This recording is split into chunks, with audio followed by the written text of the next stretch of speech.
Cal State San Bernardino's own Coyote Radio. I'm Jacob Justus, and it's again time for Lunchtime Live. Each week, I'll bring you one of the local area's most phenomenal artists. Sit back and enjoy as we present the music, story, and words of one of the inland area's greatest artists. Here today on Lunchtime Live.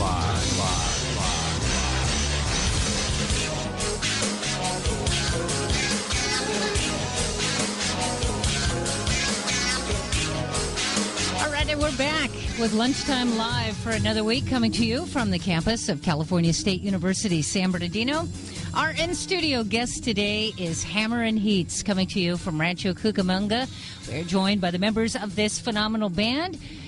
Today, in this episode, you will be learning about the background, the story, and the music, and you'll hear the words of the members of this incredible band, Hammer and Heats. And without further ado, here now is your host for Lunchtime Live, Coyote Radio Music Director, Jacob Justus. Jacob. Thank you for the welcome, Lace. We are here with Hammers and Hearts. Hammers and Heats will be in next week. We've got these guys on here today. Alex, Lynn, Chad, and John. How are you guys doing today? Good. It's early for me. It is. Anything before 2 o'clock? Yeah, pretty much. 2:30 is good. He's usually in the gym for about Rise 4 with hours. the owls. Is that how it is? I didn't even know the sun was up this early, but I know who does that. Right? There's an 11 a.m. Well, so Hammers and Hearts. Where do you guys call home? Rancho Cucamonga. Rancho Cucamonga. Yep. And this is where you guys play a lot of shows. Is out in that area? It's where our studio's at, a rehearsal studio, and where we spend most of our time. if we were to book like a home show, that would probably be near Rancho Cucamonga. So right in Rancho Cucamonga area. We have a lot of friends and stuff from there, a lot of family and everything else. So Rancho Cucamonga would be home. Very good, very good. And how do you guys come up with the name Hammers and Hearts? Where did that come from? That was John's doing, pretty much. We had like 80 names in a hat. We had a bunch of names. I was asking friends. Everybody was asking friends and everything. We couldn't really come up with anything that stuck really well. So there's a band called Daphne Loves Derby that I've always been a fan of, and they have a song called Hammers and Hearts. Mm-hmm. And I always just thought that was a cool band name. And so I brought that up to the guys, and it kind of stuck, and it was in like the top 5 or whatever. And as we started getting rid of stuff, we started doing designs and stuff. And once we came up with we started thinking of logo ideas and merch and stuff like that. And we're like, man, the logo's awesome. We could play it a bunch of different ways. The name sounds great, and it kind of describes our music. You have the Hammers and Hearts, hammers for like our aggressive side, and then the hearts, for our softer sides, and our love songs and all those kind of fun things, and that we have to throw into the mix. So it just fit us well. Absolutely, and I did notice the brand sort of logo. It does work well. I think it's kind of iconic. It's very catchy. It's the heart with was it 2 hammers underneath it, or there's one right there. Very nice.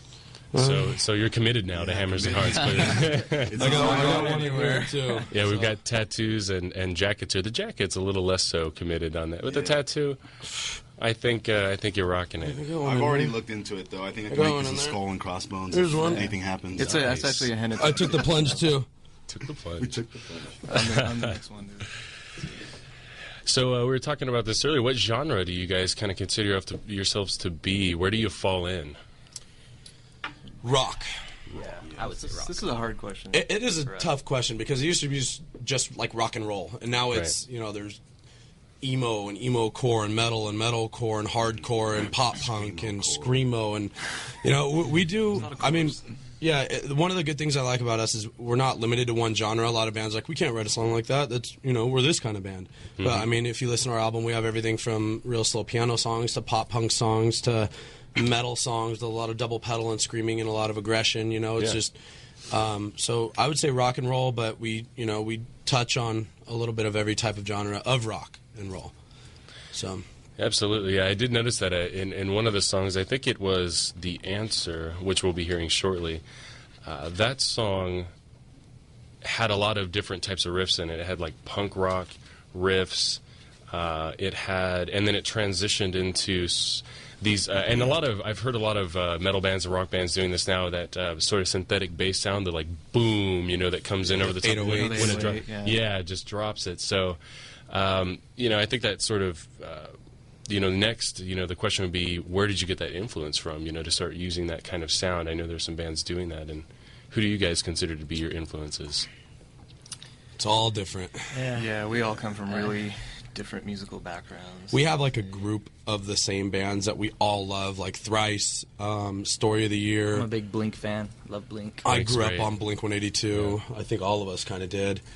Yeah, I'd say we have our core bands that we all kind of draw from as like a baseline for creating our music. But Right. apart from that, when we all go home or growing up, we all listen to all kinds of. Yeah, we're different pretty open stuff. to different kinds of music. Yeah. It definitely shows in our music. The metal riffing, like I'm a big old metal, like Slayer, Machine Head, Metallica. Yeah. But I love A Day to Remember, Blink 182. I mean, and it just comes out in our songs every time. Even if we write a ballad or something, like you'll find a metal riff in there somewhere, and you'll find a punk beat from John. I grew up on a lot of like Pennywise, NoFX, stuff like that, old punk rock. So I do a lot of faster beats and stuff like that, and then a lot of Blink 182. So I get into the poppier side. So I like to speed it up and then slow it down and break it down. For sure. Well, we're going to catch a quick break, and we'll be right back in studio with Hammers and Hearts.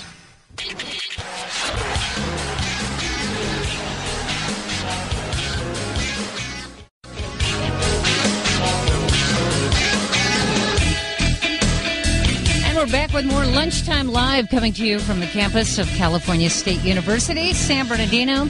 We're joined in studio today by the band Hammers and Hearts from Rancho Cucamonga. And don't forget, if you're an artist or a band, or if you know of one that we should be playing or speaking with on Coyote Radio or on Lunchtime Live, feel free to write to us at CR Music. That's the letters CR and Music at csusb.edu. We'll get right back to you on that. And now, here again is your host, Coyote Radio Music Director, Jacob Justus. Thank you, Lacey. And we're back with Hammers and Hearts. We were just talking with the band about some of their influences stylistically coming up, and among them, Rocco's Modern Life, of course. Great. Of course, Rocco, the best. And I wanted to ask you guys, what are the bands do you guys typically play with when you're playing shows? Do you have like a few bands you always try to get, and say, we really like their sound with ours, or how does that work? We have some friends bands. We just got our CD finished and everything. We're actually kind of on the verge of launching everything, so we've kind of been slower in the show department. We've all done music for a long time, and we've started bands before. And when you're young, you start out and you start playing shows, and you don't have anything to show for it. Like, we're going to start recording our CD in 6 months, and it's expensive, and you can't do it. And it's fun, but it's not the business way to go about it, I think. So what we did, we kind of went the other way, and we got all of our equipment out of the way and our recording out of the way and everything else. And we just got our CD last week, actually. So now we're actually putting together a couple of shows for the end of April and a few in May. And that's like our CD release show is going to be at Romano's in Riverside on May 20th, and then from then on is going to be our big launch. That's going to be our launch. So we're going to start playing with a lot. We have a lot of different bands and everything. We do have some friends bands and stuff we want to start doing shows with, but in the past we've played a couple shows here and there, just for favors and stuff like that. And but we were never really ready to launch everything without having our product complete. Mm-hmm. So we kind of put that on hold until we got everything caught up, ready to go. Absolutely. And how long have you guys officially been a band? I know that Chad, the bassist, is a relatively new addition to the band, but mm-hmm. the core of the band, how long have you guys been playing music and composing music? What month is it? We're in About a year. April? Yeah, I'd say since about March. Probably about a year exactly. Because it was right around my birthday last year. My birthday's in March. Mm-hmm. So about a year. Yeah, just about a year. For all you ladies listening, keep that in mind. John's birthday, March 23rd. March 23rd. Yep. And he's a very handsome guy. This guy John is. I can tell he. Catch me on the TV. That's right. Yeah, I definitely. I think that you guys had to have had some background and experience before this. Are you guys playing as kids? Was it like a jam band in the garage? Like I think a lot of guys, coming up, do it. Yeah, I mean, we've all had our separate musical projects in the past, but for one reason or another, they just didn't pan out. And then just through circumstance, me and Lynn met each other and realized that we kind of we're interested in doing the same type of project. I think everybody knows it's tough to find people who are serious, as you are as musicians. So I don't know. We finally, I think, got the 4 that are really into making it. Yeah, everyone has to be on board if you're going to be successful. If you've got the one guy that doesn't show up to practice, it makes it hard to really get out there and make your sound. We pretty much found each other all through mutual friends. These guys have known each other the longest. They've always played together and had fun with it and everything, and done some projects here and there. But through mutual friends, they found me. Through another mutual friend, we got this guy. And yeah, like he said, everything's just kind of working out now. Very good. And we're going to get into a song. This is going to be The Answer, coming at you, Coyote Radio, Hammers and Hearts in studio.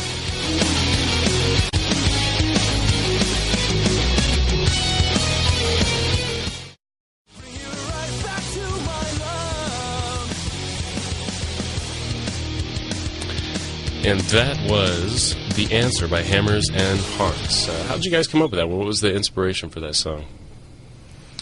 I think I was just kind of messing around with the riff, and we had an idea in our heads that we wanted to kind of write a more up-tempo, poppy type song.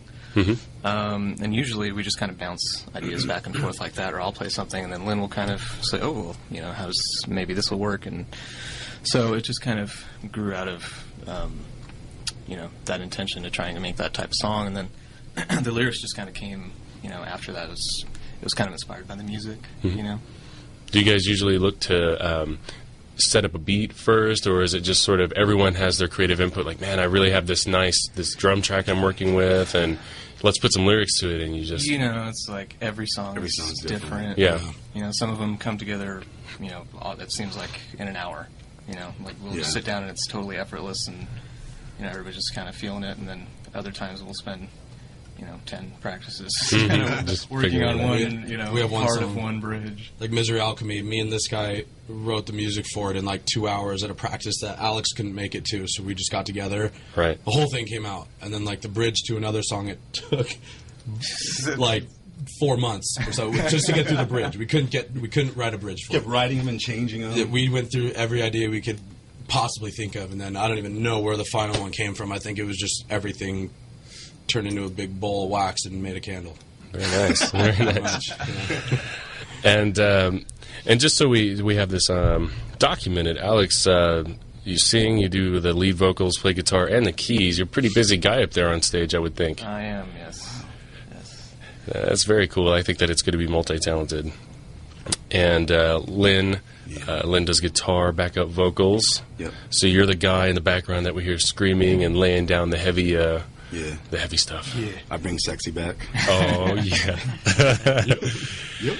And, of course, Chad is a new guy on bass. He rips it up on bass. We're talking about the new setup that you've got with the jazz bass. Yeah. I think it's pretty cool. Maybe sometime we can get some jazz on here from you. You never know. You never know. And then John, he was on drums. Got the new I hit things. And he makes it sound good. Yeah. That's the key. Yeah. I wanted to ask you guys, so as far as the lyrics to the songs, I know that it seems like the songs that we're playing for you guys, they're kind of about a girl, and it's kind of maybe been burned by a girl a little bit. Oh, we all have. Yeah. Speak for yourselves. Don't get burned. I strike the match. Well, shame on me for picking the scab then, anyway. Before we started this. Right, yeah. Because they're all different, though. Some of them sound like they're about a girl, but they're more like metaphors for other things, too. Yeah. Gotcha. Like Wolf Killer, for example. Yeah, Wolf Killer is really... It sounds like it's about... Metaphor, yeah, because I was pretty sure it was about, a certain nighttime environment where women, killing a stripper. Right, yeah, right. That's normal, right? If you make the stripper the music industry, and it's getting killed by a wolf, and we are the wolf, hence the title of our album, Year of the Wolf, that's what it is. Tied it all in. Look at that. Now listen to the song. Blew my mind. There you go. Didn't want to give away the secret. Think about that for a while. Right. Wolf's out the bag. Everybody's confused now. That makes sense. Right. And we kind of touched on this before, but I noticed we were talking about the melodies in the songs. You guys have some really nice melodies, so kudos to those of you playing guitar. Thanks. And the punk rock drumming mixed with the heavy bass drumming and the big 808s, like you were saying, that come in and drop the booming bass. I know people are doing that now. Who kind of came up with that format? You know, it's not a cookie cutter format. You said you guys are very heavily influenced by lots of different bands, but is this something that when you're sitting down in the creative process, you're thinking to yourself, you know what, that is going to sound really good right here, or why don't we pick up the bass line a little bit here? And I think that goes more with like emotion than anything. You know, there's just ways to hit parts of songs harder. You know, and you go through different ideas and. You know, if there's like a break in it and it comes back into the big drop and, you know, an 808, it just grabs you, you know, and like that's like, okay, like this is like the heart of the song coming out right now, you know, and it kind of like it hits a little harder than the rest of the song, I think. Definitely. You know, for like the bridges and stuff like that. I think a lot of it is just, you know, that we have such a focus on our songwriting. You know, we've all been kind of writing songs for so long that we know where we want to take a song and we know where we want a song to take somebody who's listening to it. So when we're in the studio or when we're writing, you know, we'll all just throw out ideas and be like, this would really take the song to this place, or this would, you know, really have a big impact here. So, you know, just through a trial and error or just throwing out ideas and listening to everybody, it just kind of comes together that way. Very cool, very cool. Well, stay tuned. We'll be right back. Got to pay the bills.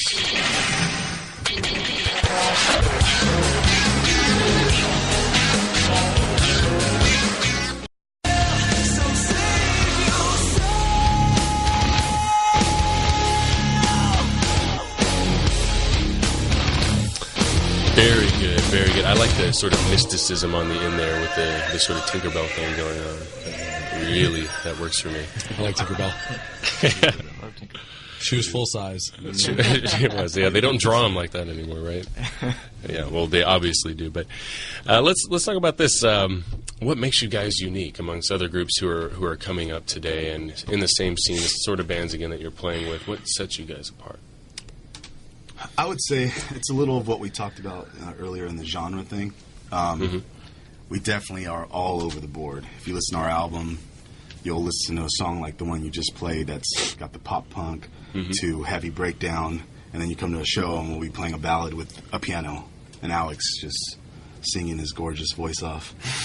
You know, This is very good. Beautiful. I think it separates us a little bit, you know, being able to, you know, go on all over the spectrum with it.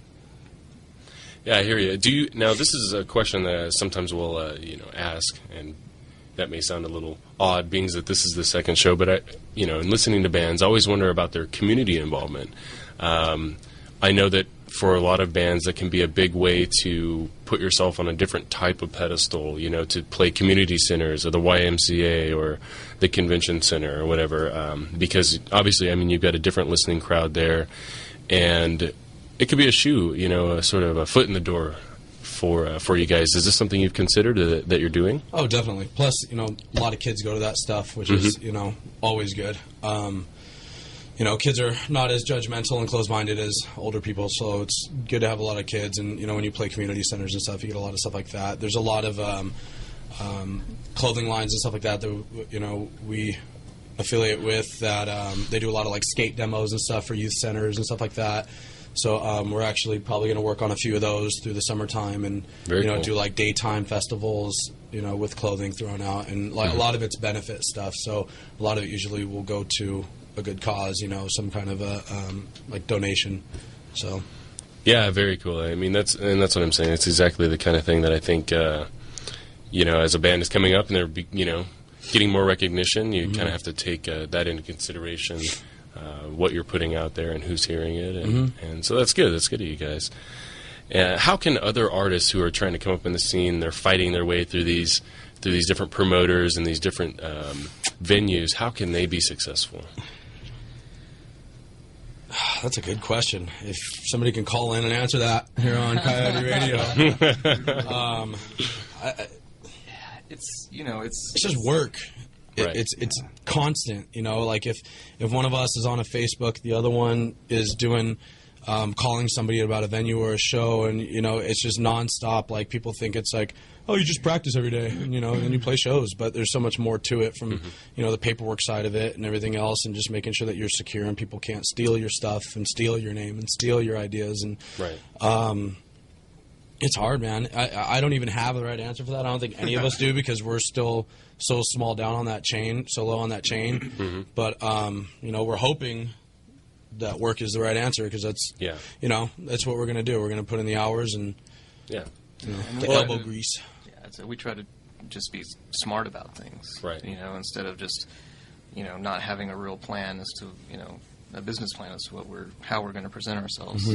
Right, because you're your own treasurer and marketer. Exactly. Yeah, all these bands, I think, play and they just think someone's going to pick them up, and they're going to make it, but definitely not the case. There is right place, right time situations, but, with the record industries, these days and everything, they're pretty much non-existent. But, bands have the tools now online and everything to do everything they need to do, from iTunes to, their Facebooks, and MySpace isn't used as much anymore, but it's only primarily for bands now. That's all people really use it for. And, you have all the tools. It's out there. It's just a matter of wanting to learn it and wanting to know what, where it is and going and getting it. Definitely. Yeah, definitely. And I know that for a lot of people it can be a lot of bands that are good musicians. There are kids that I've listened to at some of my friends' houses, 17, 16, 15 years old, playing like 230 beats a minute on the drums, just killing it. Yeah. And at the end of the set, it's a high five, and then so what are you guys doing to record your sound? Oh, well, it's like $200, man. And to a high school kid, $200 is it really sucks to say, but money is such a huge part of being in a band. You spend thousands of dollars just to get your CD press, and then if you want to go anywhere for your trailer and your van and your merch, and even just doing the copyright stuff and your tens of thousands of dollars worth of gear. I mean, it's a fortune. So to see kids do that with a talent, it really sucks that you can't catch a break, because it's all based on money. If you have money, you can do whatever you want, and you're, but, it's hard, and I feel that's one of the things I was saying with the record industry being dead these days. It sucks that you can't get an opportunity for somebody to hear you like you could back in the old days, and they give you that chance, and they just give you that money, and they give you your equipment and your trailer, and once you start selling records, they get their money back or whatever. But nowadays you got to come up with everything out of pocket, so it's tough. Well, we're gonna jump into another one. This one is Wolf Killer, coming at you live from Coyote Radio, Hammers and Hearts.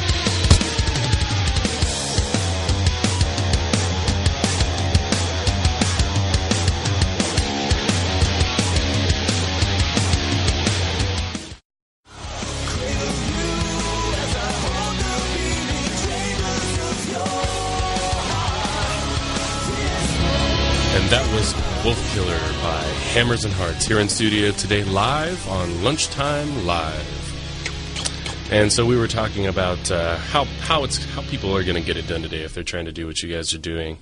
Let's jump to the next question, being that you're your own treasurer and marketing department and every other thing, branding and web dev. Where can people listen to your music online or otherwise? Obviously, there are shows, but we're pretty much on all the social networking sites, so Facebook.com/Hammers and Hearts. We've got songs up there. MySpace, not that anybody even knows what that is anymore, but MySpace.com/Hammers and Hearts, HammersandHearts.com. I think that covers it, right? Oh, we're on YouTube. You can always find us on YouTube. Just Google Hammers and Hearts and try to wade through the subscribe Daphne Loves Derby stuff and subscribe to our YouTube channel. iTunes. Oh, iTunes. We're on iTunes. Oh, and CD Baby. You can actually get a physical copy of our CD. CDbaby.com. Search for Hammers and Hearts. Cool. So if they wanted to buy, they can go to all those different sites or listen, catch a little sample. That's where they have to go. You can preview the whole album. iTunes, CD Baby. Oh, very nice. Yeah, that's very nice. Send us a message. We'll deliver a CD. Bring some oranges. I've got nothing to do. I've got oranges and flowers and for sure. So, what are your guys' future recording plans? Do you have any albums in the works now? Do you have any collaborations or anything like that you're thinking about? I mean, right now this is pretty much our focus, since it's we haven't even really released it. We just want to push it as hard as we can and see where we can take it, but. We're always writing, so we've got a backlog of songs that I'm sure, you know, once things start getting going, we'll kind of deal with that backlog and start writing again, and maybe put out an EP or you know, if it feels right, maybe do an album. But that probably won't be till, you know, later on this year or next year. I like albums. Definitely. Yeah, I mean, if you've got the content, gotta get it out there, get the sound heard. And so the album that you guys will be shortly releasing, I presume, in some time. Tell me the name of that album again for our listeners. It's called Year of the Wolf. Year of the Wolf. And it's a very sleek album cover you guys. Who does your design work? I did the album artwork. Yeah, we work on ideas, and we toss them over to Alex, who's crafty with the Photoshop and whatever he's been using. Illustrator. We put them from our brain to his brain, and he puts them on paper, and we get to see them. Tell me what they want, and they crack Draw it out on crayon, and then Alex, We have a whiteboard in our rehearsal studio, and there's like doodles all over the place, of, like an album cover, and then it's like John doesn't know what he's talking about written next to it, and then that's crossed out, and there's a new little sketch of something, and it was fun, but it came out really, really good. Yeah. Alex blew it away, so came out nice. Yeah, for sure. I definitely like the look of it. Very catchy, you know, and it's, you know, it's akin to our own heart here at Coyote Radio. You've got Same family. Got a big wolf right there, the canine family. Yeah, we're part of our wolf pack now. That's right. That's right. We're kind of your underlings, I think, at this point. Year of the Coyote. Blood brothers. Right. Before we get out of here, what future shows do you guys have? We know about the show coming up. I think it was in May 20th. May 20th. Romano's in Riverside. That's definitely our CD release show, so everybody come down. Big party. Before then, we're playing out in Vegas April 30th at this club called the Black Door, so if anybody's heading out that way that weekend, very they cool. can hit us up there. It's a grand opening show. It's a art, fashion, rock show. Very interesting. Against violence, and it's Dave Navarro's new club, so it should go good. And then we are also playing on Cinco de Mayo at McAllen's Pub and Grill in Rancho Cucamonga off the 210 in Haven. Very good. So we will be there also with a couple other bands. Well, thank you guys in studio. Hammers and Hearts here on Lunchtime Live.